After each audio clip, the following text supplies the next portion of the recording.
আসসালামু আলাইকুম। Hello everyone. আজকে আমাদের মিশন ছিল পায়ে হেঁটে শহীদ সোহরাওয়ার্দী মেডিকেল কলেজ যাওয়া। তারপর বান্ধবীরা মিলে হাঁটতে শুরু করলাম। বাস স্ট্যান্ডে দাঁড়াইছিলাম, বাট বাসে অনেক ভিড় থাকায় বাসে আর উঠিনি। পরে হাঁটতেছিলাম ফ্রেন্ডরা মিলে। রাস্তায় অনেক রোদ ছিল, বান্ধবীদের বললাম যে অপোজিট রোডে যাই, অপোজিট রোডে ছায়া হবে। রোডটা আমার অনেক পছন্দ, তাই একটু ভিডিও করলাম। হাঁটতে হাঁটতে চলে আসলাম কৃষি বিশ্ববিদ্যালয়ের সামনে। রাস্তা দিয়ে সুন্দর গোলাপের গাছ দেখা যাচ্ছিল, তো একটু ভিডিও করলাম। পরে তাকালাম আমার ছায়ের দিকে, ছায়ের একটু ভিডিও করলাম। তারপর রাস্তাটা পার হইলাম, চলে আসলাম গণভবনের রোডে। সেই ভাঙাচোরা বিধ্বস্ত গণভবন।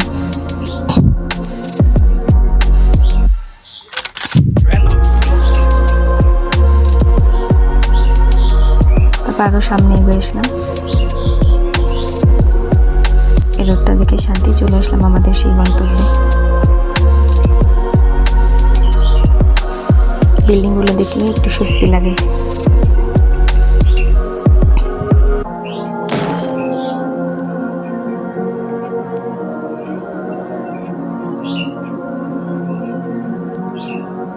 চলে আসলাম আমরা সোহরাওয়ার্দী মেডিকেলের সামনে। ডিউটি শেষ হলো রাত 8টায়।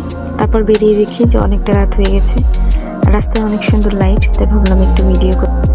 আজকে এই পর্যন্ত। সকলে ভালো থাকবেন, সুস্থ থাকবেন। আল্লাহ হাফেজ।